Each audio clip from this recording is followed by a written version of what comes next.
No Brasil, o momento histórico em que ocorre a poesia romântica é quando, em 1808, com a chegada da corte portuguesa ao Brasil, fungindo de Napoleão Bonaparte, a cidade do Rio de Janeiro passa por um processo de urbanização, tornando-se um campo propício à divulgação das novas influências europeias. A então colônia brasileira caminhava rumo à independência. Após 1822, cresce no Brasil independente o sentimento de nacionalismo. Busca-se o passado histórico, exalta-se a natureza da pátria. Na realidade, características já cultivadas na Europa e que se encaixavam perfeitamente à necessidade brasileira de ofuscar profundas crises sociais, financeiras e econômicas. De 1823 a 1831, o Brasil viveu um período conturbado, como reflexo de autoritarismo de Dom Pedro I, a dissolução da Assembleia Constituinte, a Constituição outorgada, a Confederação de Equador, a luta pelo trono português contra seu irmão Dom Miguel, a execução de ter mandado assinar Líbero Badaró e, finalmente, a abdicação. Segue-se o período regencial e a maioridade prematura de Pedro II. É neste ambiente confuso e inseguro que surge o romantismo brasileiro, carregado de nacionalismo.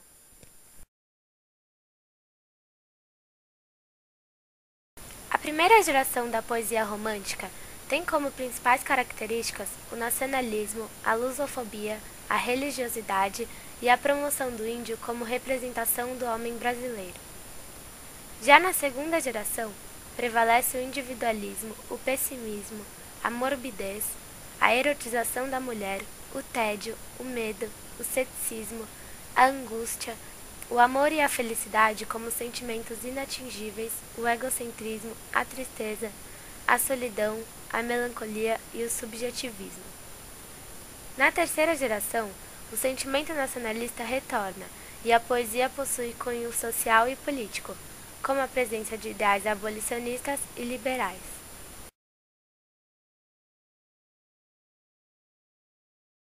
Gonçalves de Magalhães. Domingos José Gonçalves de Magalhães nasceu no Rio de Janeiro, em 1811. Viveu na Europa, onde teve contato com a poesia romântica. A obra Suspiros Poéticos e Saudades foi considerada a obra inaugural do romantismo no Brasil. O autor procurou criar e consolidar uma literatura nacional para o país. Morreu em Roma, em 1882. Seu poema de destaque foi Noite Tempestuosa, do livro Urânias.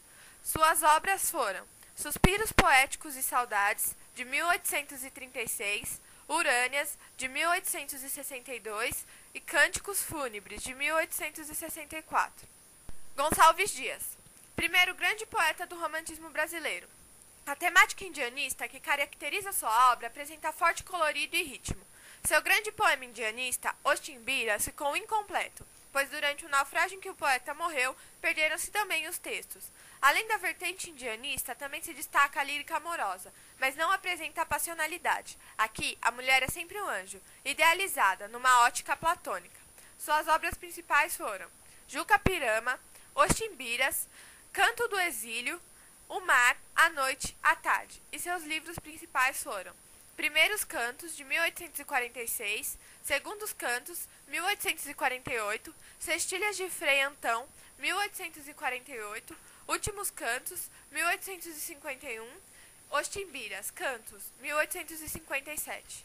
Álvares de Azevedo, poeta que melhor representou a estética ultrarromântica. Tendência aos aspectos mórbidos e depressivos da existência, degeneração dos sentimentos, decadentismo e até satanismo. A escolha vocabular reflete essa tendência. Pálpebra demente, matéria impura, fúnebre clarão, boca maldita, entre outros. Esta linguagem, acrescida de termos científicos, voltará no simbolismo com Augusto dos Anjos. Morreu tuberculoso aos 20 anos de idade, não sendo reunido em livro sua obra. Suas obras principais foram Lira dos 20 anos, Macário, O Conde Lopo, Poema de Frade, Pedro Ivo, Noite na Taverna. Junqueira Freire. Luiz Junqueira Freire nasceu em 1832, em Salvador. Formou-se professor aos 20 anos. Morreu em 1855, logo após a publicação das Inspirações do Claustro. Seu poema em destaque foi Meu Filho no Claustro. Suas obras principais foram Inspirações no Claustro, de 1855, e Contradições Poéticas, que tem a data incerta. Casimiro de Abreu. poeta que representa a sensibilidade brasileira espontânea. Levou vida boêmia e morreu de tuberculose. Sua poesia não foi muito inovadora, sendo considerado o mais ingênuo dos românticos. Conhecido como poeta da infância, fala muito da inocência perdida. Trabalha também temas do chamado romantismo descabelado, exílio e lirismo amoroso. Sua principal obra foi Primavera. Fagundes Varela, o poeta romântico boêmio inspirado pelo byronismo. A morte marca sua vida pessoal com a perda do filho de 3 meses e da ex-esposa. Por sua amizade com Castro Álvares, fez a ponte da poesia pessimista à poesia social. Falece alcoólatra e mentalmente desequilibrado, tornando-se o protótipo do poeta maldito brasileiro. Suas principais obras foram Noturnas, de 1861, O Estandarte Auriverde, de 1863, Vozes da América, de 1864, Cantos e Fantasias, 1865, Cantos Meridionais, 1869, Cantos do Ermo e da Cidade, 1869, Anchieta, O Evangelho na Selva, 1875, Diário de Lázaro, 1880, Cantos Religiosos, 1878. Castro Alves, porta-voz das ânsias coletivas, tem na poesia abolicionista sua melhor realização na linha social. Em suas obras, atribui ao poeta a missão de denunciar as injustiças sociais e de clamar pela liberdade. Sua poesia amorosa é bem mais sensual do que se fazia na época. Nela, a mulher, diante das vagas idealizações ultrarromânticas, aparece em toda sua beleza física, envolvida por um clima de erotismo e paixão.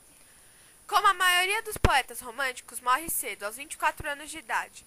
Suas obras principais foram Espumas Flutuantes, de 1870, A Cachoeira de Paulo Afonso, de 1876, Os Escravos, de 1883. Portugal é reflexo dos 2 acontecimentos que marcaram e mudaram a face da Europa na segunda metade do século XVIII. A Revolução Francesa e a Revolução Industrial, responsáveis pela abolição das monarquias aristocratas e pela introdução da burguesia, que então dominara a vida política, econômica e social da época. A luta pelo trono em Portugal se dá com veemência, gerando conturbação e desordem interna na nação.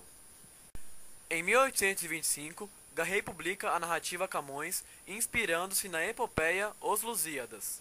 A narrativa deste autor é uma biografia sentimental de Camões. Este poema é considerado introdutor do romantismo em Portugal por apresentar características que viriam se firmar no espírito romântico: versos decassílabos brancos, vocabulário, subjetivismo, nostalgia, melancolia e a grande combinação dos gêneros literários. As características do romantismo português são 3 fundamentos do estilo romântico: o egocentrismo, o nacionalismo e a liberdade de expressão. O egocentrismo é a evidência à tendência romântica, à pessoalidade e ao desligamento da sociedade. A primeira pessoa ganha relevância nos poemas. O nacionalismo corresponde à valorização das particularidades locais, opondo-se ao registro de ambiente árcade que se pautava pela mesmice. Vendo o pastoralismo em todos os lugares, o romantismo propõe um destaque da chamada cor local, isto é, o conjunto de aspectos particulares de cada região.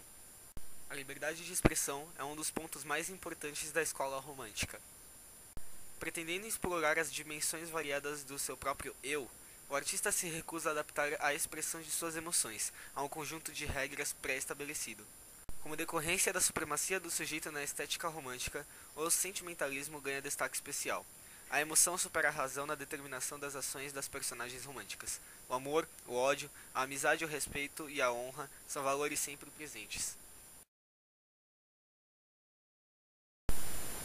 Os principais autores portugueses da poesia romântica foram Almeida Garrett, com as obras Viagem da Minha Terra, Camões e Dona Branca; Alexandre Herculano, com a poesia A Harpa Crente, de 1838; Antônio Feliciano de Castilho, com Amor e Melancolia, A Noite do Castelo, Os Ciúmes do Bardo, A Felicidade pela Agricultura e Quadros da História de Portugal; Camilo Castelo Branco, com Amor de Perdição, Coração, Cabeça e Estômago, Amor de Salvação e A Queda de um Anjo; Soares Passos, com A Camões; João de Deus, com Flores do Campo, Folhas Soltas e Campos de Flores; e Júlio Diniz, com o famoso As Pupilas do Senhor Reitor e os fidalgos da Casa Mourisca.